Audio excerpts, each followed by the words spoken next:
오늘은 여러분과 함께 골로새서 3장 12절 이하에 있는 말씀을 가지고 은혜를 나누겠습니다. 골로새서 3장 12절 다 같이 읽겠습니다. 그러므로 너희는 하나님의 택하신 거룩하고 사랑하신 자처럼 긍휼과 자비와 겸손과 온유와 오래 참음을 옷 입고. 우리 예수 믿는 사람들이 어떤 신앙생활을 해야 될 것을 여기에 하나님께서 바울 선생을 통해서 교훈하고 계십니다. 너희는 하나님의 택하신, 우리는 스스로 하나님을 택한 것이 아니고 하나님이 우리를 택해 주었다는 말씀을 바울 선생은 그득그적 강조하고 있는 것입니다. 우리는 하나님이 선택한 백성이다. 하나님이 많은 사람 가운데서 너 이렇게 선택해 주셨는데 그 자리에 여러분이 들어갔다는 것입니다. 아주 놀라운 일입니다. 생각해보면 깜짝 놀랄 일이지요. 여러분, 우리 한국에 하나님의 백성을 선택하기 시작한 것이 한 120년 전인데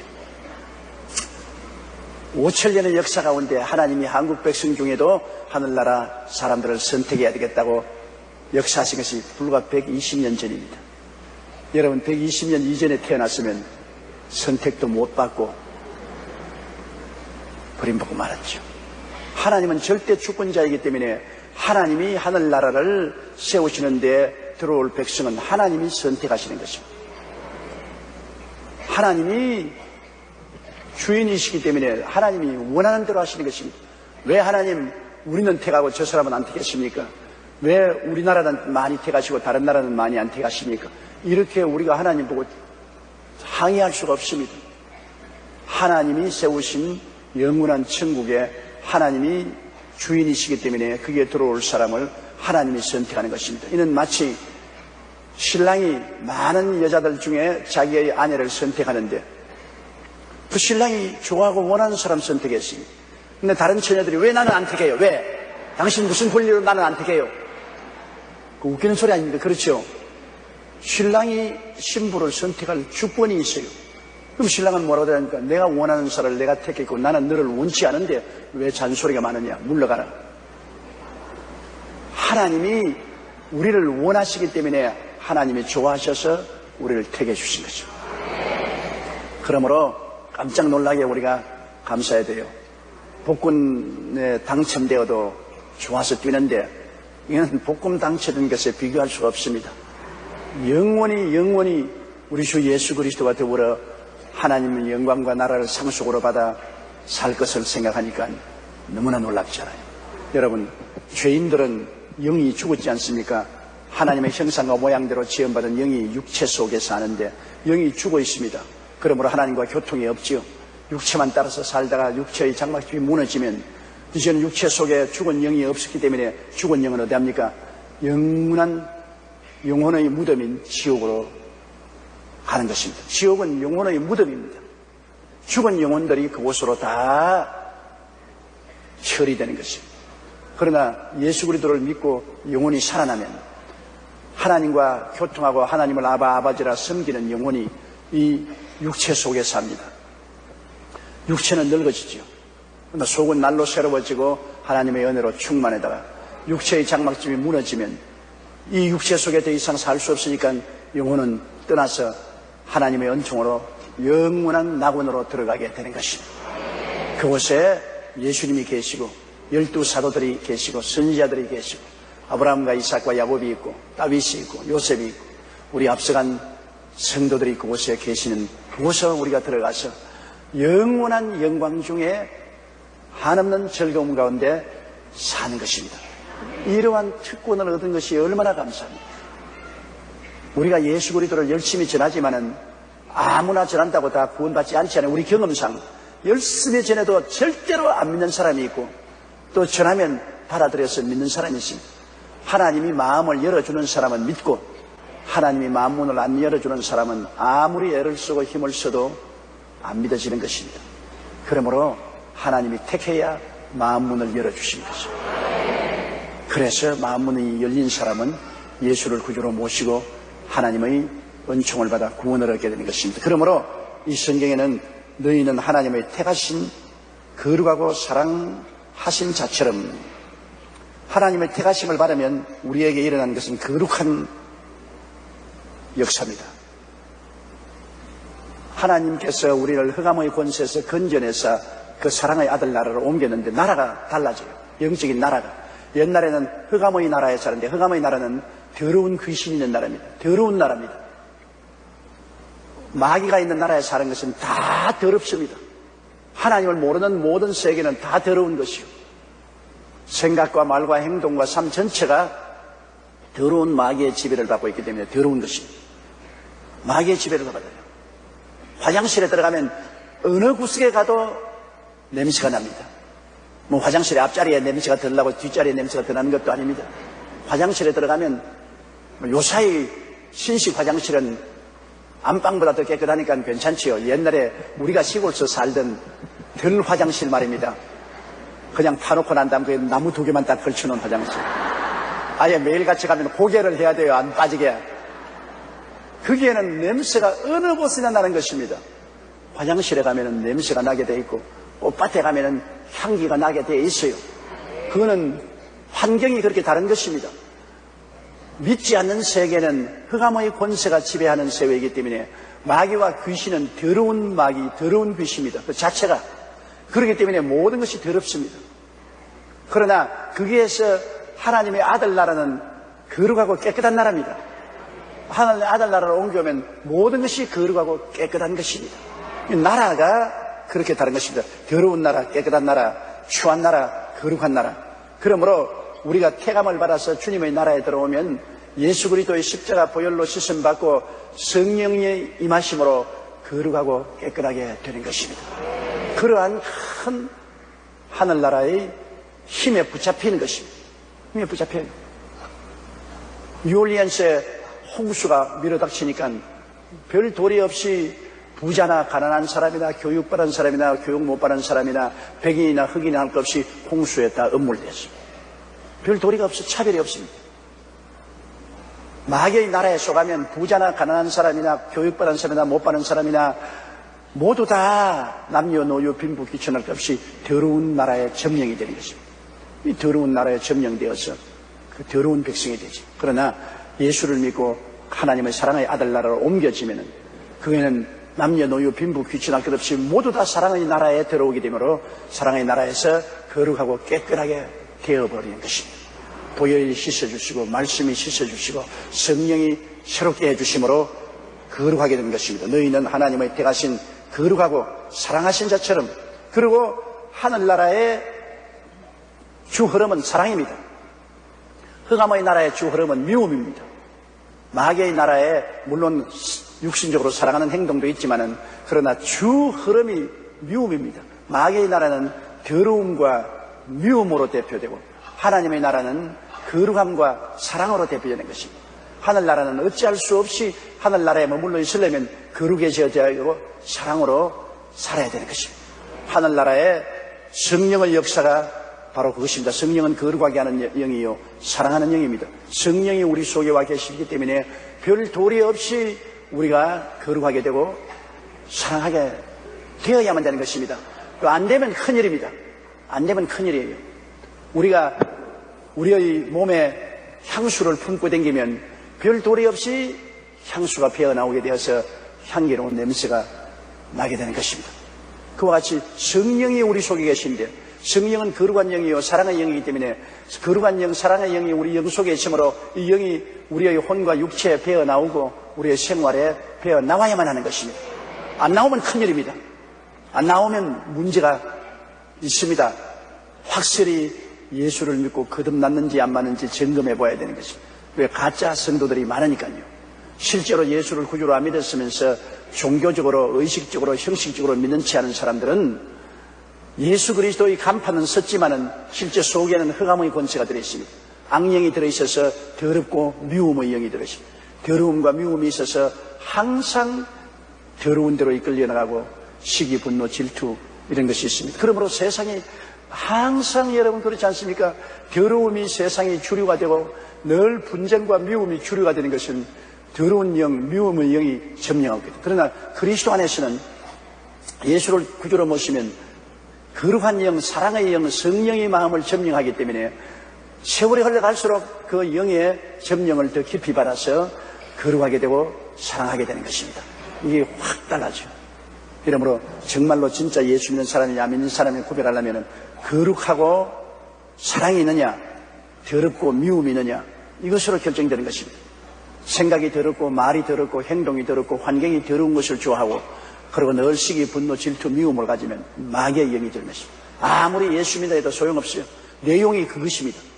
그러나 예수 믿는 표를 안 내어도 그 사람 내용이 거룩하고 사랑이 넘치면 보면 틀림없이 예수 믿고 성령이 같이 계신 분인 것입니다.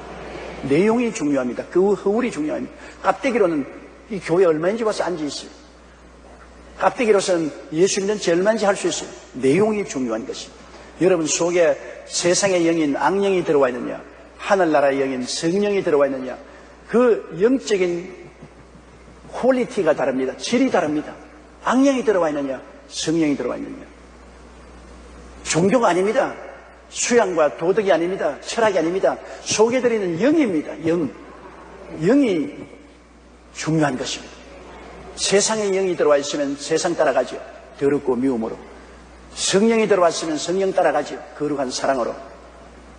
이렇기 때문에 우리의 싸움도 영적인 싸움이라고 하지 않습니까? 영의 싸움이거든.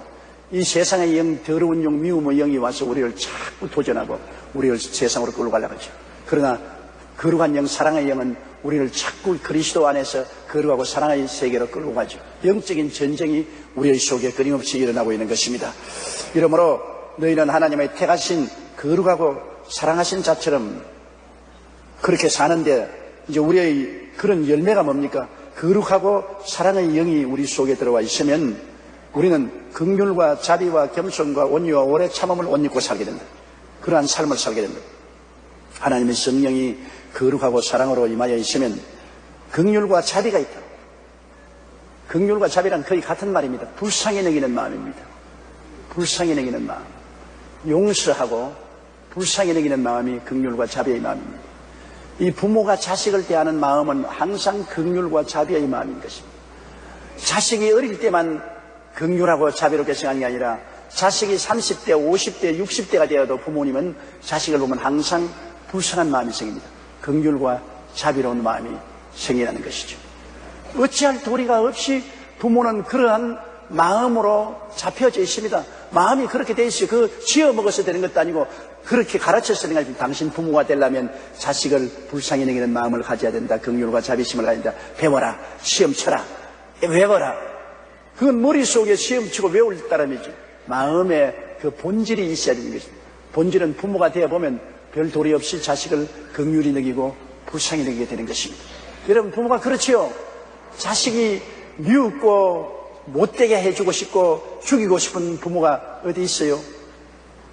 부모는 항상 자식을 불쌍히 여깁니다. 나는 그 우리 어머님에게 늘 느껴요. 우리 어머니 93살인데 나보고 와서 심장 나쁘냐 내 심장 떼줄게. 그 어머니가 실제로 심장을 떼줄 수 있는 건 아니지만 나를 향한 긍휼한 마음입니다. 이른이 된 자식을 보고 90 넘은 어머니가 심장을 떼주겠는데 그 낡은 심장 얻어봤자 소용도 없어요. 그래도 그 말 속에는 긍휼이 담겨 있습니다. 긍휼과 자비가 담겨 있어요. 저만 보면 그래요. 아이고 밥 먹냐? 아이고 뭐 안 먹었어 내가 걱정이다. 너 좀 먹어야 되는데.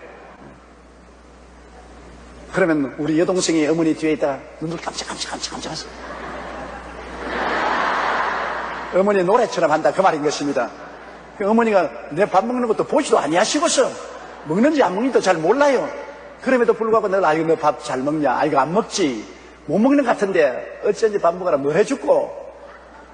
그 왜냐? 긍휼과 자비 때문에 그런 것입니다. 부모의 마음속에는 자식에 대한 긍휼과 자비가 늘 마음속에 있어요. 자식은 부모에 대해서 긍휼과 자비가 없습니다. 자식은 부모를 보면 그저 의무적인 사랑을 하죠. 아유 우리 부모님 건 사랑해야겠다. 그렇지 속에 꽉 채인 긍휼과 자비는 없죠. 긍휼과 자비 배워서 안 돼요. 학교에서 아무리 가르쳐도 안 돼요. 외워도 안 돼요. 노래해도 안 돼요. 그 속에 부모가 되면 자연적으로 생겨나는 것입니다. 긍휼과 자비가 생겨나요. 하나님의 사랑도 거룩함도 사랑도 억지로 가르쳐서 되는 것이 아니라 성령이 오시면 그렇게 속에 들어오게 되는 것입니다. 그 성품이 들어오게 돼요. 세상에는 마귀가 들어와 있기 때문에 더러움과 미움이 성품으로 마음속에 들어와 있어요. 그러나 하나님께로 돌아오면 하나님 성령이 와서 거룩함과 사랑의 성품이 마음속에 들어오기 때문에 자연적으로 거룩함과 사랑의 성품 속에서 나오는 것이 긍휼과 자비입니다. 늘 불쌍히 여기라. 그래서 우리가 늘 하나님께 기도하기를 하나님 성령의 은혜를 주셔서 내 마음속에 불쌍히 여기는 마음을 갖게 하여 주시옵소서. 긍휼과 자비를 갖게 해주시옵소서. 미운 생각하지 말고 불쌍히 여기는 마음을 가지시옵소서. 우리 교회 자매님 한 분이 남편하고 가족들이 열심히 우리 교회에 나왔는데요. 교회에 나와서 하나님 잘 섬기고 11조 드리고 성수주의라고 하다가 하나님 복을 주셔서 삶이 굉장히 부하게 됐습니다. 잘 살게 되니까 남편이 그만 놀러 다닌다고 주일날 교회 나오고 친구들 도박하고 방탕하고 외박하고 하나님께 징계를 받아서 바싹망해 버렸습니다. 그 빈손 들게 됐죠. 그 부인이 너무너무 시험에 들어가지고서 저기 와서 감당할 수 없이 마음이 고통스럽고 남편이 미워 못 견디겠다. 어떻게 해야 되겠냐. 그래서 자매님, 이때 남편을 불쌍히 여겨야지 미워하면은 남편 점점 나빠진다. 남편은 타락해서 귀신이 도로 잡았기 때문에 도로 돌리기 위해서는 오래 참고 불쌍히 여겨야 된다. 용서하고 불쌍히 여겨야 된다. 그 마음이 안 생겼는데, 그러니까 성령이, 자매님은 성령이 마음속에 계시지 않습니까? 성령은 사랑의 영이기 때문에 긍휼과 자비를 달라고 성령께 기도하십시오. 그리고 절대 남편 흉보지 말고 구박하지 말고 용서와 사랑으로 대해주십시오. 왜냐하면 집안에서 문제를 일으킨 사람은 식구들이 미워해 주기를 원합니다. 욕하고 미워하고 쥐어박아주면 자기 타당합니다. 너희들이 그러기 때문에 내가 이 모양이 되었다. 그러면 그렇지. 나는 착한 사람인데 너희들이 나를 이렇게 대하기 때문에 그렇지 않느냐. 나 좀 때려. 욕 좀 해. 그래. 그렇게 하기 때문에 그런 말미를 주면 안 돼요. 더구나 남편이 바람 피우고 바깥에 놀아다니면 부인이 와서 바가지 끌고 주기를 원합니다. 남편이 부인이 와서 바가지 끌고 욕을 하고 그냥 쥐어받고 물건도 던지면 남편이 그거 좋아합니다. 왜냐? 네가 그러기 때문에 내가 바람 피운다. 네가 성격이 그렇게 고약하지 않느냐. 그러니 내가 너하고 같이 살 수가 없지 않느냐. 집에만 들어오면 시끄러우니까 내가 집에 들어올 수 없지 않느냐. 그래서 그거를 좋아한다고요, 남자들이. 그렇게 자꾸 해다오, 속으로는. 자꾸 해다오. 그러면 자기 타당말을 합니다. 그러나 그러지 않고 밤늦게 와도 아이고 여보 배고프지요. 밤늦게 들으면서 얼마나 고생하냐. 뭘 좀 차려서 먹여주고 아이고 물도 떠서 발도 씻게 해주고 굉장히 괴롭습니다. 저년 지금 미쳤냐.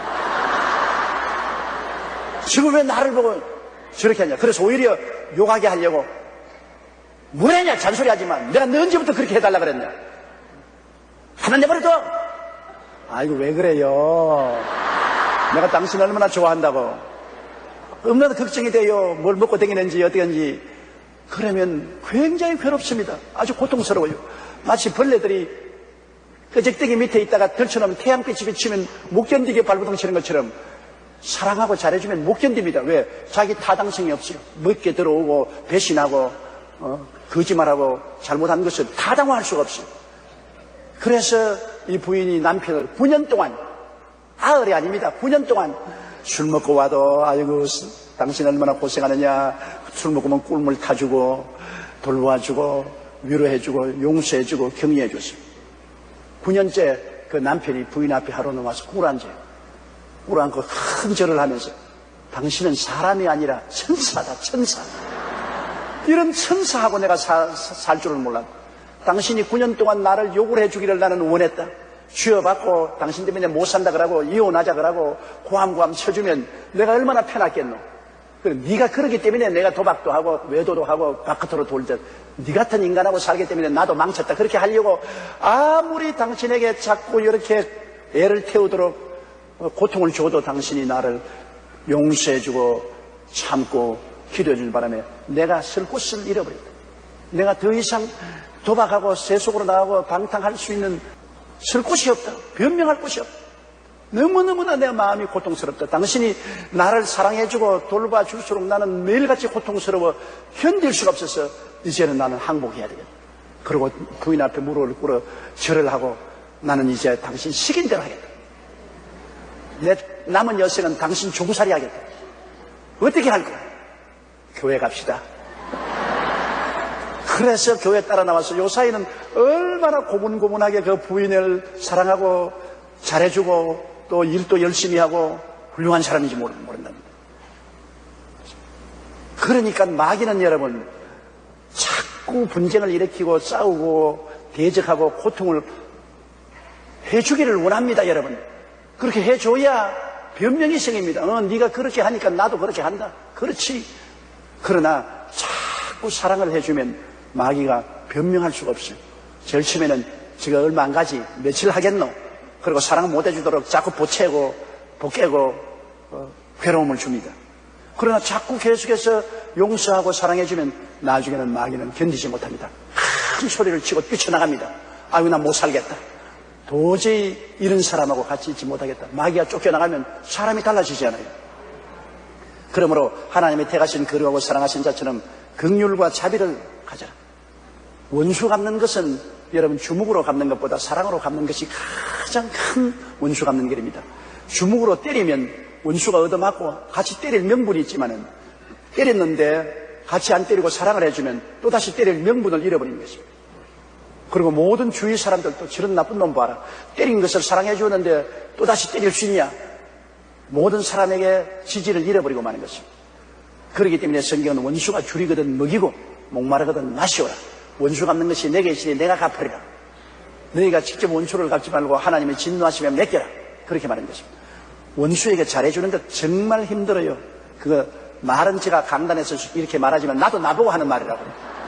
나도 날 들으라고 하는 말입니다. 하나님 말씀이기 때문에 내가 그렇게 한다는 말이 아닙니다. 원수가 줄이고 목마를 때 여러분 먹이고 마시는 것이 힘들어요. 원수가 줄이면 잘 떼었다. 벌 받아 봐라. 목마르면 말라 죽어라. 잘 떼었다. 아 이거 고소하다. 그런 생각이 나지요. 그 원수가 줄일 때 밥 갖다 주고 목마를 때 마셔준다는 것은 그것은 하나님의 사랑이 그 속에 있지 않고는 할 수가 없습니다. 도저히 안 돼요. 그러나 그것이 이기는 길이라고요. 주님께서 악한 자를 대적지 말라. 오른편 뺨을 치거든 왼뺨을 돌려대며 억지로 겉옷을 달라 하면 속옷까지 주며 오리를 가게 하거든 심리를 가라.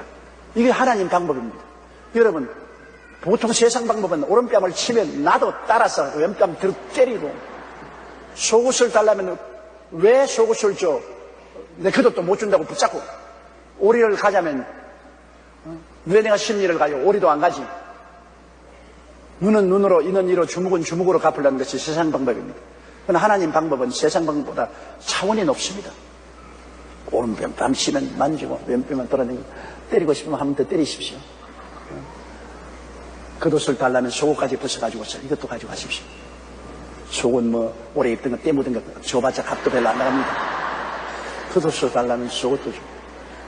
오리를 가자면 오리가 심리가 조금 다리가 아프겠지만은 그러나 심리를 가지고 그래서 사랑과 자비를 베푸는 것이 인생을 이기는 것입니다.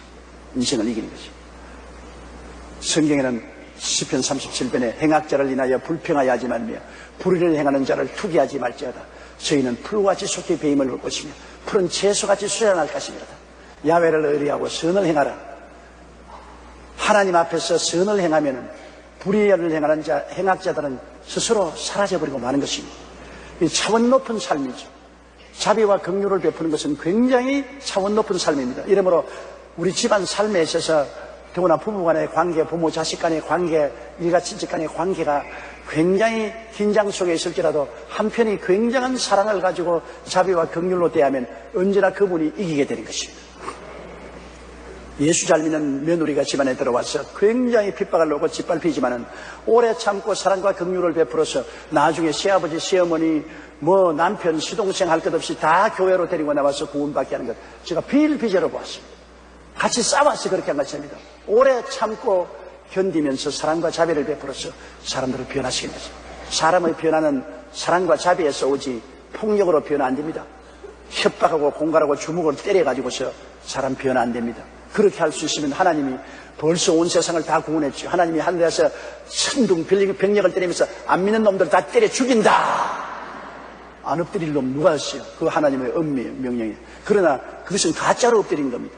속에서 변화되어서 엎드린 것이 아니라 하나님의 운명에 겁이 나서 가짜로 엎드린 것이죠. 그러나 하나님이 사람이 되어 오셔서 갈보리 십자가에서 못 박혀 너를 내 죄를 짊어지고 내 불의와 추악과 나의 저주와 절망과 죽음을 대신 짊어지고 십자가에 매달려 계십니다. 그건 아무 폭력도 없습니다. 협박도 공갈도 없습니다. 오직 그곳에서는 하나님의 한없는 사랑과 자비와 긍휼만이 넘쳐납니다. 그 앞에 고개를 안 숙일 수가 없습니다. 사람이면 그 앞에 무릎을 꿇을 수밖에 없습니다. 나 위하여 십자가에 중환고초 당하사 되신 죽은 주 예수의 사랑하신 은혜요, 그 은혜 앞에 우리가 무릎을 꿇지요.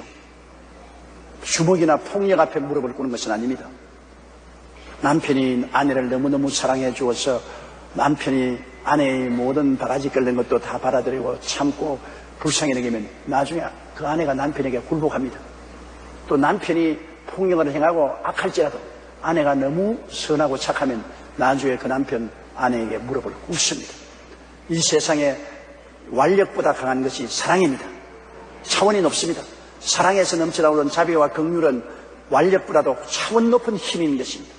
오늘 세상은 언제나 실험을 하고 있는데 힘 있는 자가 이기지 않습니까? 힘 없는 자는 집니다. 힘 있는 자가 이기는데 우리가 눈에 보이는 주먹, 물리적인 힘보다 더 강한 힘이 눈에 안 보이는 사랑과 자비와 긍휼의 힘인 것입니다.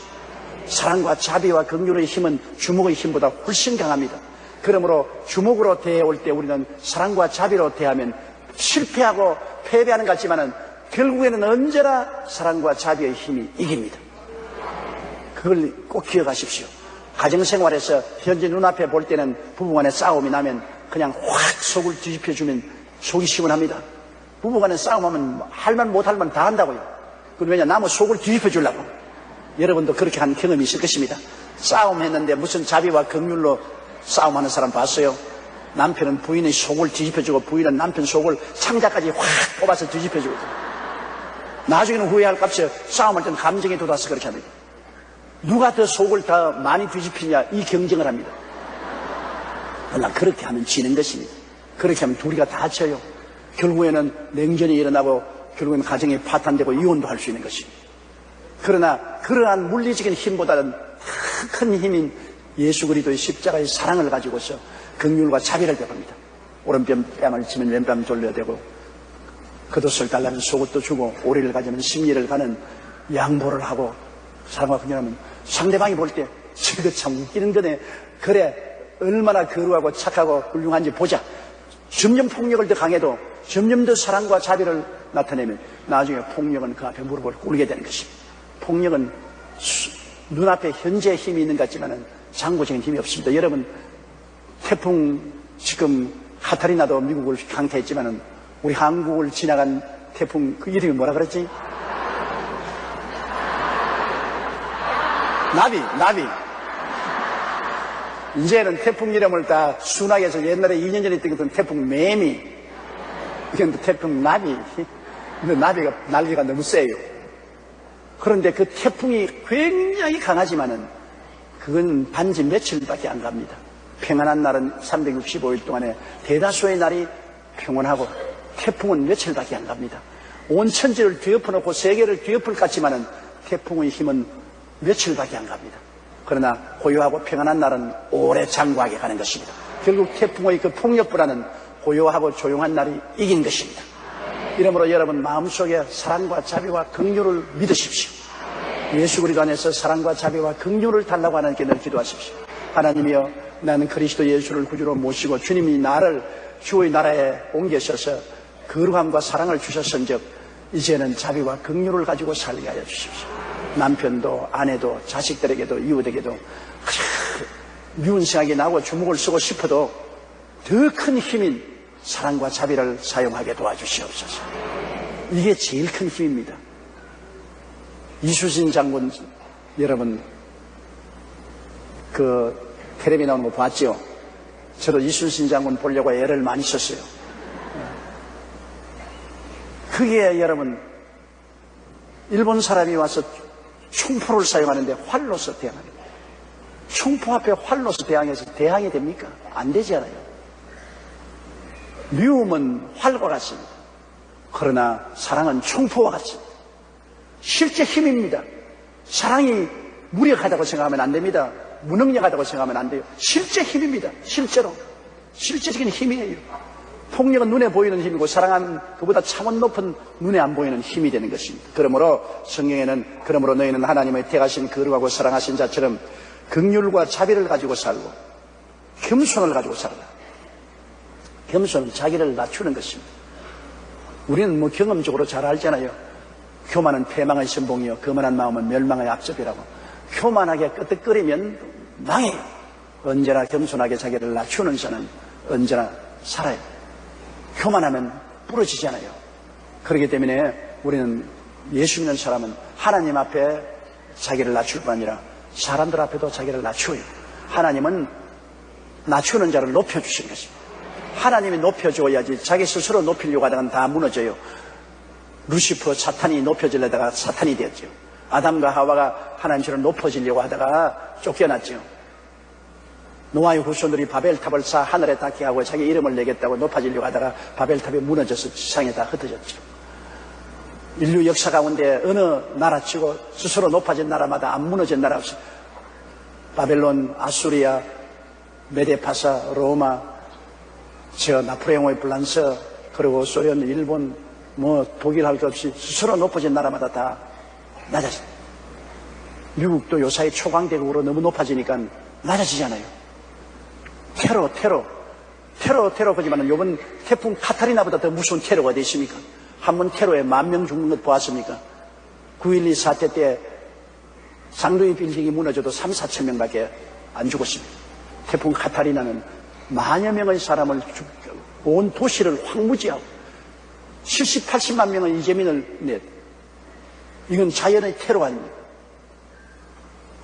그것은 미국의 교만과 오만을 하나님이 깨뜨린 것입니다. 하나님이 사랑하기 때문에 하나님이 교만하고 오만하면 패망하기 때문에 교만과 오만을 깨뜨리고 겸비하게 무릎을 꿇도록 온 세상의 보는 앞에서 하나님이 한 대 친 것입니다. 미국 같은 나라가 우리의 도움을 청할 정도니까 문제가 되죠. 우리 여의도 순복음교회도 오늘 카타리나에 있는 난민들 위해서 1억을 헌금했습니다. 미국같이 잘 사는 나라, 큰 나라가 우리 한국 같은 나라에 도움을 청할 정도면 어떻게 됐습니까? 이번에 여러분 텔레비 보고 마음에 미국에 대한 실망이 왔죠. 그렇지요? 사람들은 미국은 천당인들 다 알고 있는데 미국에는 부귀영화 공명이 넘치고 즐거움이 넘친 천당인 줄 아는데 이번에 텔레비를 보고 난다고 와 이거 저런 것도 미국인가? 아프리카 오지에서도 저런 일이 일어날 수 없는데 저런 비극적인 것이 어떻게 미국에서 일어날 수 있는가? 모두 다 놀랐을 것입니다. 미국에 대해서 여러분의 꿈이 깨어졌을 것입니다. 미국을 너무너무 높이 보다가 아이고 우리와 별로 같은 사람이네. 그것이 하나님이 낮추신 것입니다. 하나님이 낮추실 때 낮아지면 큰 복이 되는 것입니다. 이번에 하나님이 미국을 낮추심으로 미국을 더 나중에 복을 주시려고 하는 섭리인 것입니다. 우리도 하나님이 낮추실 때 감사해야 되는 것입니다. 높이실 때는 조심해야 됩니다. 사람이 높은 데 올라가면 떨어질 위험이 있잖아요. 낮은 데 있는 사람은 떨어질 이유도 없습니다. 높은 바위에 올라가면 떨어지면 팔다리가 부러지지만은 아예 밑에 있는 사람은 쳐다만 봐지 부러질 필요가 없지 않아요. 하나님께서 우리를 축복해 줘서 높일 때 우리가 스스로 나가지 않는 것은 높아져서 날 좀 보소 막 이러다가는 그냥 목이 부러지는지 팔다리가 부러져요. 낮았는데 탁 엎드려 있으면 하나님이 자꾸 높여주시는 것입니다. 하나님이 높여주시면 자꾸 나는 낮아져야 됩니다. 그러므로 겸손하게 사는 것이 큰 지혜입니다. 이 말씀은 하나님이 우리에게 인생을 살아가는 놀라운 지혜를 주는 것입니다. 자비와 긍휼로 가지고서 폭력에 대하는 것도 살아가는 지혜고, 우리가 이 세상을 살아갈 때 부귀영화 공명이 와서 내가 높아질 때 몸을 납작하게 낮추는 것도 인생을 살아가는 지혜인 것입니다. 지혜롭게 인생을 살아라. 뭐 지혜가 다른 데 있는 줄 압니까? 이게 바로 지혜예요. 바보는 주먹에서 주먹을 같이 폭력을 행사합니다. 지혜 있는 사람은 폭력에 대해서 자비와 긍휼로 대합니다. 바보는 높아지면 날 좀 보소 그러고 돈 자랑한다고 돈을 그냥 공중에 던져서 날리고 뭐 좀 잘 살게 되면은 호화찬란한 집을 짓고 이사를 가고 외제차를 타고 이렇게 하고 그렇지 않으면 교회 올 때도 인류 모피 옷을 입고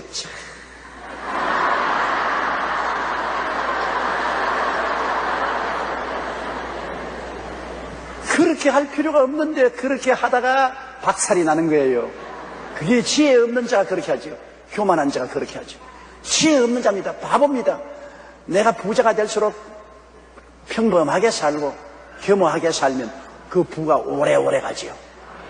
그냥 날 좀 보수하면 얼마 안 가서 박살해버리죠. 지혜 없는 자죠.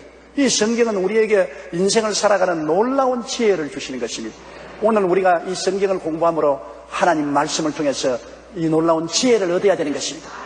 말씀을 듣고 실천하지 못하는 지혜 없는 자입니까? 지혜를 얻어야 돼요. 오늘부터 여러분 사랑과 긍휼과 자비를 가지고 살면은 여러분 인생 대인관계에 굉장한 지혜로운 사람이 되고, 여러분이 겸비하게 몸을 낮추면 여러분의 개인의 인생살이에 끝까지 축복과 성공을 유지할 수 있는 지혜로운 자가 되는 것입니다. 그 다음 온유라는 것은 따뜻한 마음입니다. 온유한 마음. 온유한 체험은 오래오래 갑니다. 나는 늘 우리 할머님 생각이 나요. 우리 할머님. 왜? 할머님은 나를 온유하게 받아주셨습니까? 내가 잘해도 못해도 나를 끌어안아서 쓰다듬어주고, 아이고 내 새끼야. 그 말이 늘 기억에, 우리 할머니는 초등학교도 못 나왔지만은 언제나 저를 안고 아이고 내 새끼야. 아마 내 일생에 내 엉덩이를 가장 많이 두들긴 사람은 우리 할머니예요. 잠자리에 들어가면 할머니 얘기하면 할머니가 내 엉덩이를 만지고 두들기면서 아이고 내 새끼야, 아이고 내 새끼야. 그런데 내가 70이 된 내가 그 할머니의 그 온유한 사랑이 그리울 때가 많이 있어요. 다시 한번 할머니가 계시면 할머니가 안 껴서 늙은 엉덩이라도 좀 얻어맞았으면 좋겠다. 아이고 내 새끼야. 덩어리 싹싹 쓰다듬어요. 한 번은 시골에 옹달샘에 가서 더운데 제가 중학교 3학년 때인데 엎드리니까 물을 이렇게 끼얹어서 등물을 이렇게 해주면서 와, 이제 보니까 등이 넙직한 게 어른 다 됐네. 그 말이 얼마나 듣기 좋았는지 몰라요. 등이 넙직한 게 어른 다 됐네. 그래서 요 사이도 제가 옷을 갈아입을 때 거울 앞에 등이 넙직한지 안 넙직한지 이렇게 그 온유한 마음으로 대해준 것은 오래오래 마음속에 기억이 납니다. 싸나운 사람은 다 기억 속에 사라져버리고 말지만은 온유한 마음으로 대해준 것은 너무너무 기억이 나요. 일본 사람이 우리하고는 역사적으로 원수관계 있지만은 그 중에도 일반 정부가 그렇지 개인적으로 좋은 일본 사람들 많아요. 제가 초등학교 1학년에서 2학년 동안에 우리 담임을 한 아라이 센세이라고 있어요. 여선생인데 그때는 아마 동경에서 피란 와가지고서 우리 시골에 와가 있으면서 임시 학교를 선생을 한 것 같아요. 왜냐하면 그 선생을 만나보려고 우리 학교에 가서 교사 명부를 찾아봐도 없어요. 이름만 내가 아라이 센세이라고 여선생인데 얼마나 친절하고 온유하게 되는지 몰라요. 그때는 일본 사람이 뭐 천하의 호령을 하고 한국 사람을 인간 취급을 안 할 때도 저희가 가면 언제나 품어주시고 그러고 이를 잡아줘요. 그때는 이가 많으니까. 그 여선생님이 일본 사람은 이가 없는데 한국 사람은 이가 있었어요. 그래서 제 머릿속에 이렇게 뒤지가 머릿속에는 이도 잡아주고 옷 속에는 이도 잡아주고 굉장히 사랑을 베풀면서 돌봐주는데 그 온유한 마음이 지금도 제 마음속에 사라지지 않아요. 일본 사람을 대할 때 그 아라이 센세이에게 받은 사랑과 온유함이 마음속에 늘 간직이 되어서 미운 사람도 곱게 보게 돼요. 그 인상이 얼마나 강한지 몰라요. 온유한 마음. 우리 부모님을 생각할 때 늘 부모님이 사랑을 해준 부모님은 오래오래 기억이 나지 않아요. 넘어질 때 엄마 하는 것은 엄마의 사랑과 온유함을 늘 체험했기 때문에 어려움을 당해도 넘어지면 엄마 그러잖아요. 좀처럼 넘어질 때 아빠 하는 사람이 없는데 요 사이 애들은 아빠 하는 애들이 많아요. 이제는 아버지가 까꿀로 대가지고서 자식들을 온유하게 돌봐주고 엄마는 그냥 치마 바람 날리고 그냥 바깥에 그냥 아프다고 돌아다니고 사납게 구호하니까 요새는 애들이 어려운 데 가면 아빠 그러고 우는 애들이 많다고 그래요. 거꾸로 됐어 이제 세월이. 그런데 온유한 마음이 사람의 마음을 부드럽게 만들고 오래오래 기억나게 만드는 것입니다. 이것도 인생을 사는 지혜입니다. 부드럽고 따뜻한 마음, 온유한 마음. 이게 얼마나 좋습니까? 여러분 동물 중에서 가장 좋아하는 동물이 개 아닙니까? 개는 온유한 마음을 가집니다. 잘 길들이고 주인을 잘 따르고 부드러운 마음을 가진 온유한 마음을 가지기 때문에 가장 사랑하잖아요. 사람들이 가장 사랑을 하는 것이 개 아닙니까? 제일 이름은 나쁘겠습니다. 개 같은 놈, 개 같은 짓 한다. 그러면서도 실제로 개를 가장 사람들이 사랑하는 것은 온유한 동물입니다. 주인에게 교육을 잘 받고 잘 따르는 것이 온유한 마음이거든요. 하나님이 누구를 사랑하느냐? 온유한 사람 사랑해요. 하나님께 훈련을 잘 받고 하나님을 잘 따르는 사람 좋아해요.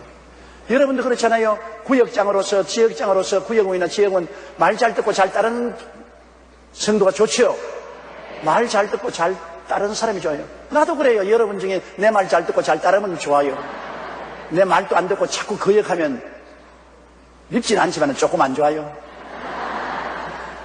온유한 마음, 그 마음 참 좋습니다. 위에 사람을 존경하고 잘 따르는 마음이 온유한 마음, 하나님을 잘 따르고 순종하는 마음이 온유한 마음. 그래서 긍휼과 자비와 겸손과 온유와 오래 참음을 옷 입고, 오래 참는다는 것은 사랑의 특성 중에 하나인데, 여러분, 사람이 성급하면 안 돼요. 무슨 일이든지 세월이 지나가 보면은 다 해결돼요. 우리가 그 당시에는 온 천지가 다 뒤엎어지고 절망이 같아도 또 세월이 흘러가 보면 또 다 문제가 해결되고 또 사는 사람은 살게 돼요. 또 오래 참는 것이 참 좋습니다. 그냥 이판 재판 사판이라고 때리 치워버리면 안 돼요. 그냥 어렵다고 아유 그냥 목매버리라고 그냥 목매서 그래 버리면 어떻게 해요? 그 시간만 넘기면 목맬 생각 안 생기는데요. 한강에서 뛰어내릴 때 그 순간에 지옥 같은 마음이 생기기 때문에 뛰어내리지요. 그 순간이 지나고 나면은 또 정상적으로 생각하게 되어요. 오래 참는 마음은 참으로 좋은 마음입니다. 우리가 무엇인지 순식간에 되는 일이 없어요. 어린애기가 어머니 뱃속에 10달을 기다립니다. 빨리 안 나온다고 배를 내리 때리고 차고 하면 뱃속에 죽어버리죠. 어린애기가 뱃속에 10달을 자원에 있어야 돼요. 그리고 농사 짓는데 여러분, 벼를 심어놓고 난 다음에 빨리 자라가서 모가지를 뽑아서 올려놓으면 다 말라 죽어버려요. 다 말라 죽어요. 그것도 기한이 되도록 오래 참아야 돼요. 자식들이 초등학교, 중등학교, 고등학교, 대학을 졸업하고 시집 장가가는 나이가 될 때까지 얼마나 부모님들이 오래 참고 기다립니까?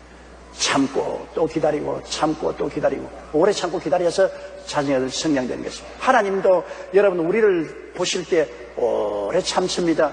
하나님이 우리 잘못한다고 그대로 징계로 때리고 그냥 벌을 주었다면 이 자리에서 살아남을 사람 한 사람도 없어요. 저를 위시해서 아무도 살아남을 사람 없어요. 그러나 못되게 구는 우리 보기에는 아유 하나님 저걸 왜 좀 벌 좀 안 줍니까? 하나님이 그냥 벼락을 좀 때리든지 그냥 어떻게 좀 해주면 좋겠는데 안 그렇습니다. 왜? 하나님 보시기에는 오래 참아야 저기 사람이 신앙인으로 바로 서기 때문에 하나님 참으시고 계속해서 그래도 성령으로 역사하시고 천사를 보내서 도와주시고 말씀을 먹게 하시고 오래 기다리고 참으면 서서히 자라고 변화가 오는 것입니다. 그러므로 무엇이든지 순식간에 일을 해치워버리려고 해서는 안 돼요. 오래 참아야 돼요. 어떠한 사람이 저게 와서 그런 말을 해요. 하나님이 왜 북한을 저렇게 오래 두느냐? 6.25 사변을 일으키고 그 다음에는 북한 사람들이 헐벗고 굶주리게 하고 독재를 하는데 왜 하나님이 내버려졌냐? 그래서 제가 하는 말은 하나님은 하루가 천년 같고 천년이 하루 같으니까 아직 북한을 주님 참은 것은 하루밖에 안 됩니다. 하루밖에. 천년이 하나님께는 하루니까 북한을 볼 때 하나님은 하루 본 것처럼 보고 있고 하루 만에 하나님이 일 해치워버리면 어떻게 하냐? 하루가 천년 같으니까 주님께서 기다리시네. 왜? 변화받기 위해서. 변화받기. 어떻게 악한 사람도 변화받을 수 있으니까 변화시키는 기회를 주기 위해서 기다린 것입니다. 하나님이 하루를 천년같이 느끼시는 거, 천년을 하루같이 느끼시는데 그러므로 하나님의 섭리는 오래 참는 것입니다. 그렇게 성급하게 우리가 모든 것을 해결하려면 안 돼요. 부부간에 싸움이 나고 기분 나쁘다고 해서 당장 우리 다 같이 동사무소에 가서 이혼도장에 도장 찍자. 그러고 끌고 나가서 도장 찍고 난 다음에는 백발백중 후회해요. 이혼한 사람들 거의 다 후회해요. 그래도 조금만 참았으면 좋을 걸. 왜? 내가 그런 사람들하고 신앙 상담을 많이 하니까 되게 나중에 와서 눈물을 흘리면서 좀 참을 걸 잘못했다. 좀 더 기다릴 걸 잘못했다. 그때는 오기가 나고 마음이 그냥 화가 나니까 다 해치워버리면 좋겠다고 생각하지만 세월이 지나가 보면 그렇게 인생이 간단하게 해치울 것이 아니거든요. 후회해요. 이러므로 우리가 예수 믿는 사람은 문제가 생겼을 때 하나님께 기도할 수 있으니 얼마나 큰 축복인지 몰라요. 기도하면 오래 참을 수 있게 되거든요. 순식간에 해치우려고 하지 않고 문제가 생기면 하나님께 나가서 엎드려 울면서 기도하고 하나님 도와주시기를 바라고 간구하면 하나님이 우리 마음속에 오래 견디고 참을 수 있는 마음을 주시고 참고 견디다 보면 문제가 하나님의 은혜로 해결이 되는 것입니다. 그러므로 참고 견디는 것이 얼마나 좋은지 몰라요. 우리 12절 다시 한번 다 같이 한번 읽어보십시다. 그러므로 너희는 하나님의 택하신 거룩하고 사랑하신 사람처럼 긍휼과 자비와 겸손과 온유와 오래 참음을 옷 입고 굉장한 하나님의 지혜를 얻었습니다. 이게 지혜예요. 지혜라고 해서 내 머릿속에 뭐가 번쩍번쩍 사진 찍을 때 반짝하는 것처럼 그런 것을 지혜로 생각하면 돼요. 말씀을 통해서 지혜를 얻는 것입니다.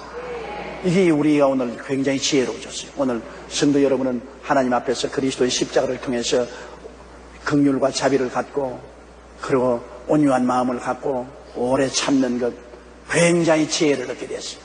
이 성경 구절을 늘 생각하세요. 인생을 살아가는데 이것이 우리가 성공적으로 인생을 살게 하는 지혜인 것입니다. 이 세상의 인생살이는 지혜의 경쟁입니다. 지혜 있는 사람이 문제를 해결하고 전진으로 나가고 지혜 없는 사람은 문제를 해결하지 못하고 문제에 짓눌리고 마는 것입니다. 이런 것이 다 우리가 인생 문제를 해결하고 앞으로 전진해 나갈 수 있게 만들어주는 것입니다.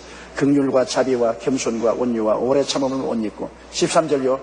누가 네게 혐의가 있거든 서로 용납하여 피차 용서하되 주께서 너희를 용서하신 것 같이 너희도 그리하고. 용서한다. 굉장히 여러분 쉬운 것 같으면서도 용서가 잘 안 돼요. 내가 내 힘으로 용서하려고 할 때 용서가 안 되고 자꾸 마음에 억울한 생각이 마음에 있어 복수를 하고 싶은 생각이 많이 나요. 용서보다도 사람들은 복수할 생각이 더 많이 나요. 용서 어디 두고 보자. 내가 너에게 가만히 있는가 보자. 언제도 내가 너에게 복수할 때가 올 것이다. 그렇게 하지. 나 용서하고 잊어버리겠다. 그거 아니에요. 그러나 복수는 악의 고리가 됩니다. 복수하면 또 복수당하고 복수하면 또 복수하고 그 악의 고리를 끊을 수 있는 것은 용서밖에 없는 것입니다. 용서를 해야 되는데 용서가 내 마음으로 되나요? 용서는 내 힘으로 안 돼요. 용서는 어떻게 하냐? 예수님의 십자가를 끊어 알아야 용서가 되는 것입니다. 이스라엘 백성이 애굽에서 나와서 수르 광야를 지날 때 사흘 동안 물을 못 마셔서 목마를 때 쓴 연못물을 만나잖아요. 연못이 써서 못 마실 때 나무가지를 꺾어넣으니 달아졌잖아요. 그건 상징적입니다. 우리 광야 같은 인생을 살 때 우리 마음속에 쓴 연못물이 생기면 원한의 쓴 물이 생길 때가 많습니다. 원한의 쓴 물. 원한의 쓴 물을 마시면 더 쓴 물이 되기 때문에 도저히 살아갈 수가 없죠. 그 원한의 쓴 물에 나무가지를 던져야 되는데 무슨 나무가지냐? 십자가 나무가지를 던져야 되는 것입니다. 우리 마음에 원한이 사라지고 용서의 단물이 되려면은 여러분 십자가를 끊어 안아야 되는 것입니다. 십자가 끌어 안지 않고는 절대로 안 되죠.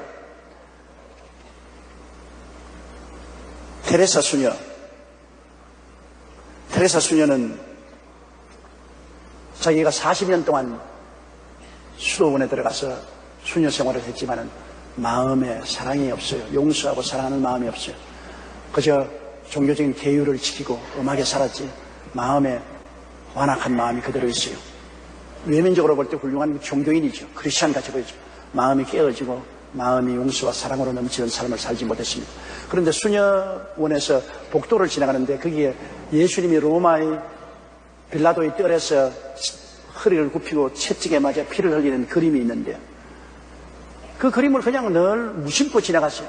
아, 예수님이 그 로마 병정들에게 얻어맞았구나. 막 그런 정도로 생각하고 지나가고 있었는데 하루는 또 그 복도를 지나가면서 그림을 보는데 갑자기 마음이 그 그림이 끌리면서 서서 그 그림을 자세히 보니까 예수님이 엎드려 있는데 로마 군인들이 채찍으로 때리고 피를 줄이려는데 그만 가슴에 미어집니다. 성령의 역사에서 아, 예수님이 누구 때문에 저렇게 매를 맞았는가? 누구 때문에 저렇게 온 덩어리가 다 터지도록 갈기를 찢어지도록 채찍에 맞고 피를 흘리고 누구 때문에 십자가 걸맞았는가? 내 죄 때문이 아닌가? 그냥 가슴이 벅차오면서 눈물이 앞을 가립니다. 그는 그 복도에서 그냥 꿇어 앉아가지고서 주님 앞에서 흥흥 울고 주님 날 위하여 십자가 걸머지시고 날 위하여 저 채찍에 맞았으니 나는 어떻게 할까요? 나는 남을 용서하지도 못하고 사랑하지 못했는데 이제는 주님의 은혜를 갚기 위해서 내가 필생을 용서하고 사랑하는 일을 해야 되겠습니다. 그래서 그가 40년 동안 수도원에 있을 때 냉랭하던 수녀가 예수님의 빌라도 뜰에서 매맞는 장면을 보고 마음의 감동을 받고 그리스도의 사랑이 마음속에 넘쳐나서 그 길로 가장 가난한 사람, 불쌍한 사람, 병든 사람, 문둥병 환자들을 위해서 일생을 바치겠다고 자원해서 갈가다에 가서 그는 일생을 용서하고 사랑하는 일로 세월을 보냈었습니다. 그거 죽을 때 마지막 남은 유언이 서로 사랑하십시오. 사랑은 계산하지 않습니다. 계산하는 사랑이 아니죠. 부모가 자식 사랑하면서 나 요만 좀 했으니까 장차 요거 사랑 내도록 받겠다. 계산 안 하지요. 여러분 자식 사랑하면서 계산하는 사람 손 들어봤어요. 계산 안 합니다. 그거는 계산 안 해요. 남편 사랑해 준 것은 계산한다고요. 아내 사랑하는 것은 계산해요.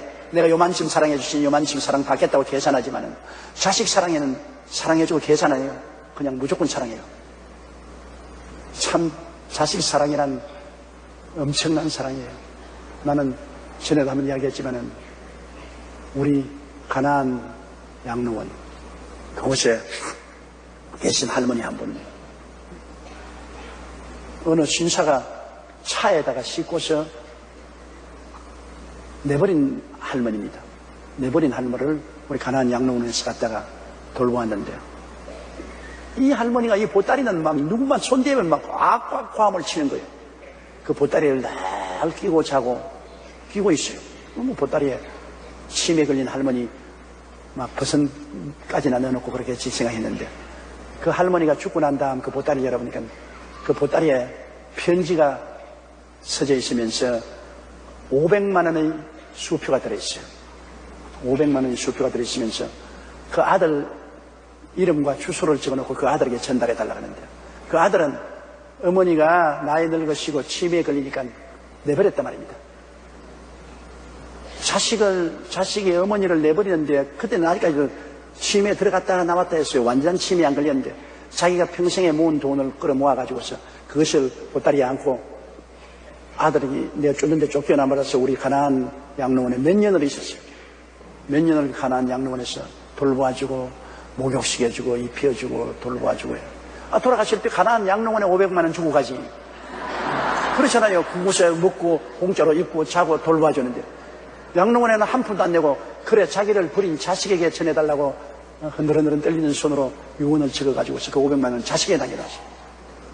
그 자식에게 연락해보니까 참 죄송하게도 뭐 고등학교 선생이에요. 두말하지 않고 와서 돈만 받고 장례식에도 참여하고 그대로 가버렸어요. 그 참 이렇게 무정할 수가 있습니까? 그래서 내가 그때 느낀 것은 부모가 자식에 대한 사랑은 아주 바보 천치 같은 사랑이다. 모질고 근질긴 인연이다. 자식은 부모를 버렸는데 부모는 자식을 버리지 못합니다. 왜? 계산하지 않은 사랑입니다. 사랑을 계산했더라면 그렇게 안 하죠. 이러므로 여러분 우리가 이 세상에 태어나서 주님이 사랑하라는 것은 우리 힘으로는 용서와 사랑을 못해요. 우리 힘으로는 안 돼요. 부모가 자식하는 사랑하는 그 이외에는 이웃을 우리가 용서하고 사랑할 수 없어요. 언제나 마음에 엉거리져 있어요. 이 썬물을 달게 하는 것은 십자가밖에 없습니다. 예수님 앞에 나가서 내가 예수님께 얼마나 사랑 많이 받았느냐. 정말로 예수님께 사랑을 많이 받았지 않습니까? 예수님께서 나를 위하여 십자가에 못 박여 몸짓고 피 흘려 죽으신 거 보십시오. 죄를 알지도 못하신 자가 나를 대신하여 죄가 되어주시고 나에게 천당 주시기 위해서 당신이 지옥길을 막았다. 그리스도의 사랑이 마음속에 부음받고 예수님의 사랑을 깨닫게 되면 우리의 마음이 눈 녹듯이 녹아버립니다. 그래서 남을 용서하고 사랑하는 것은 예수님께 용서하고 사랑받은 빚을 갚는 것입니다. 그러면 내가 훌륭한 성자가 되어서 남을 용서하고 사랑하는 것이 아니라 예수님께 너무나 큰 용서와 사랑을 받았기 때문에 내가 그 빚을 갚는 심정으로 용서하고 사랑하는 것입니다. 빚 갚아야 돼요. 예수님께 용서받고 사랑받은 빚을 여러분 남편에게 갚고 아내에게 갚고 자식에게 갚으십시오. 여러분 잘난 건 아닙니다. 내가 예수님께 사랑받는 것, 사랑의 빚을 갚아야 돼요. 내가 예수님께 용서받는 것, 용서의 빚을 갚아야 돼요. 이래서 누가 위에 혐의가 있거든 서로 용납하여 피차 용서. 혐의란 것은 심한 점, 잘못한 점이 있으면 그거 들추어내지 말고 그렇다고 해서 소외시키지 말고 서로 끌어안고 용서하고 사랑하라. 여러분, 율법을 가지고 보면은 모든 것을 베낍니다. 율법은 사람을 자꾸 값질을 뺏기고 핥혀서 피를 내고 먹칠을 하고 짓밟는 것이 율법입니다. 율법을 가지고서 다 보면은 상대방의 결점만 늘 보지 장점은 전혀 안 보는 것입니다. 율법의 안경이란 너무나 무섭습니다. 그러나 사랑과 자비와 긍휼의 눈으로 보면은 그렇게 안 봅니다. 그 사랑과 자비와 긍휼을 보면은 자꾸 있는 혐의도 덮습니다. 사랑은 허다한 허물을 덮느니라. 자꾸 허물을 덮고 그리고 씻어주고 추스려주는 것입니다. 부모가 다른 사람에게 공격을 받는 자식들의 허물을 덮어주지 부모가 자식의 허물을 덮어주는 거 보았습니까? 안 하죠. 더구나 시집간 딸내미가 시집에서 욕을 얻어먹으면 친정집 부모가 딸내미를 얼마나 변호합니까? 걔가 그렇지 않은 애인데 착한데 얼마나 좋은데 시집살이에서 시집에 얼마나 구박을 했기에 저렇게 되었노. 절대 우리 딸 그런 딸 아니다. 사실은 고약하다, 부모는 고약하다고 말 안 합니다. 착하고 좋은 딸인데 왜 자기 딸은 사랑과 자비와 긍휼로 보기 때문에 자꾸만 사랑은 허다한 허물을 덮습니다. 미움은 베끼고 사랑은 입힙니다. 반드시 다 그렇지는 않지만은 친정집 어머니는 자기 딸을 볼 때 항상 사랑과 자비와 긍휼의 눈으로 보기 때문에 자꾸 덮죠. 그러나 시집에서는 시어머니는 반드시 그렇다는 것이 아닙니다. 예수 잘 믿는 시어머니 좋은 안경 낀 사람 많아요. 그러나 많은 시어머니가 율법의 눈을 딱 띄워주죠. 그래가지고서 무엇이 자꾸 벗기거든. 교육을 더럽게 받아가지고서 친정집에서 잘못하고 자꾸 벗기고 핥히고 그리고 먹칠하고 짓밟으려는 것입니다. 보는 관점이 율법으로 보느냐 사랑으로 보느냐가 천양지차가 들리는 것입니다. 우리가 오늘날 미국을 볼 때도 미국의 은혜 받은 것을 생각하고 미국에 대한 사랑을 가지고 보면 미국이 결점이 많아요. 나라나 개인의 나라도 결점 없는 것이 없잖아요. 미국이라는 나라가 대국이지만 결점이 많잖아요. 세계 최고의 부자고 세계 강대한 군사력을 가지고 있기 때문에 너무 스스로 군림하는 자세가 있고 그래서 여러 가지 우리가 꼭 마음에 안 드는 것도 있지만은 우리가 과거에 받은 은혜와 사랑을 생각하고 사랑의 눈을 보면은 미국의 좋은 점을 늘 볼 수 있어요. 미국이 그래도 오늘 세계에서 선교사를 제일 많이 보내고 구제물자를 제일 많이 보내고 원조도 세계에서 제일 많이 하고 세계 평화를 위해서 제일 많이 희생을 하는 좋은 점을 많이 보여줘요. 그러나 미국을 독재주의, 제국주의로 미워하는 공산주의 계통의 사람 보면 하나도 없이 미국이 다 미국만 보입니다. 미국 놈 죽여라. 내가 더 동상도 무너뜨려라. 그냥 미국 놈 쫓아내라. 전부 미국 놈입니다. 미국 사람도 아니고. 그거는 미움의 눈으로 보기 때문에 그런 것입니다. 사랑의 눈으로 보면 똑같은 상대를 봐도 달리 보죠. 사랑의 눈으로 보는 거예요. 우리 예수 믿는 사람은 십자가를 통하여 사랑의 눈으로 보아야 되는 것입니다. 십자가는 사랑입니다. 하나님이 예수를 통해서 우리를 보기 때문에 우리를 주님께서 덮어주십니다. 허다한 허물을 덮어주시고 우리를 치료해 주시고 씻어주시고 주설해 주시죠. 하나님이 율법의 눈으로 우리를 보시면 십자가 없이 율법의 눈으로 보시면 우리를 벗기면 가죽도 다 벗겨도 시원찮을 겁니다. 죄가 너무나 많기 때문에 옷만 벗기는 게 아닙니다. 가죽까지 벗겨도 시원찮아요. 뼈까지 핥혀도 시원찮을 겁니다. 하나님이 우리를 심판의 수렁에 던져버리고 영원한 지옥불에 던져도 시원찮을 만한 죄인들입니다. 율법 앞에서 설 사람이 아무도 없습니다. 그러므로 이 세상에는 여러분 죄인들이 모인 곳에 살 수가 있지 의인들만 모이면 못 살아요. 이 말을 잘못 해석하지 마세요. 집안에서 남편이 나는 의인이다. 모든 것이 내가 의롭다. 마누라가 이 죄인, 자식들하고 이 죄인. 그러면 남편이 부인을 자꾸 벗기고 핥히고 먹칠하고 짓밟으면 그 의인된 남편 앞에 죄인된 부인과 자식들이 못 살아나요. 또 부인이 의인이 돼가 나는 모든 것이 올바르고 나는 의로운 사람이다. 남편 보고 저 병신같이 돈도 못 벌이고 이물도 못 나고 키도 적고 이물도 못 나고 돈도 못 벌고 부끄러워서 데리고 다닐 수도 없다. 자꾸 그렇게 자기는 의인이고 남편은 죄인으로 보면은 남편을 빨가벗기고 핥히고 먹칠하고 짓밟으니 남편이 의로운 부인에게 살 수가 없지. 또 부모님이 너무 의로워가지고서 자식들을 보고 자꾸 꾸짖고 자꾸 벗기고 핥히면 자식들이 집에 있을 수 없지. 알아야 될 것은 의로운 남편 곁에 죄 많은 여자가 못 삽니다. 의로운 여자 곁에 죄 많은 남자가 못 살아요. 왜? 우리 다 죄인이니까. 그러나 남편이 나는 죄인이다, 나는 죄가 많은 사람으로 저런 아내를 데리고 사는 것마다 나에게는 오감다, 나에게는 분에 넘친다, 난 죄인이다. 그럼 부인은 부인대로 아휴, 내가 이런 남편 데리고 사는 것도 나도 분에 넘친다, 나는 죄인인데 나같이 못난 사람을 데리고 살아주니 얼마나 고맙노. 또 부모는 자식 보고 우리같이 죄 많은 못난 부모를 부모로 알고 있는 자식들이 불쌍하지 않느냐, 사랑해주자. 또 자식들은 아이고 우리 못난 우리들을 부모님이 이렇게 사랑해 주시니 감사하다. 죄인들이 모인 데는 서로 용서와 사랑에 있어서 살 수 있는데 의인들끼리 모이면 서로 물고 찢어서 못 살아요. 우리 한국의 지금 가장 큰 문제가 모조리 다 의인이요, 뭐다 너 탓이다, 뭐 어째 네 탓이다. 전부 다 나는 의인인데 전부 네가 잘못했다. 정부에서는 백성들을 보고 전부 백성들 잘못했다. 백성들은 전부 정부 보고 정부 잘못했다. 잘한 사람은 많고 못한 사람은 한 사람도 없어요. 전부 다 잘했으니까 전부 서로 흉을 보고 손가락 보고 베끼고 핥히고 먹칠하고 짓밟는다. 이러면 못 살아요. 우리는 예수 그리스도를 믿고 용서받은 의인이지 스스로 의인은 아닙니다. 여러분, 용서받은 의인인데 무슨 큰 소리예요. 자매님 여러분 같은 죄 많은 여자를 데리고 살아주는 남편에게 고맙게 생각하고, 남편 여러분같이 못난 남편 데리고 살아주는 부인에게 절하고 고맙다고 생각해야 돼요. 자기를 못났다고 생각할 때는 참 편안한데 자기가 잘났다고 생각할 때는, 상대를 못났다고 생각하면 이건 너무나 고통스럽습니다. 둘이 다 잘났다고 생각하면 이제는 아주 살 수가 없어요. 분쟁투성인 것입니다. 이렇기 때문에 누가 네게 혐의가 있거든 서로 끌어안아주고 피차 용서해. 주님께서 우리를 십자가에서 끌어안아주고 우리를 용서해 준 것처럼 우리도 그렇게 하라. 우리는 십자가의 사람입니다. 우리는 보통 사람이 아니에요. 우리의 마음속에 나무가지를 뜯어 던진 사람입니다. 십자가가 우리 마음에 있는 사람들인 것입니다. 세상 사람과 틀립니다. 세상 사람은 썬 연못물에 아무것도 없어요.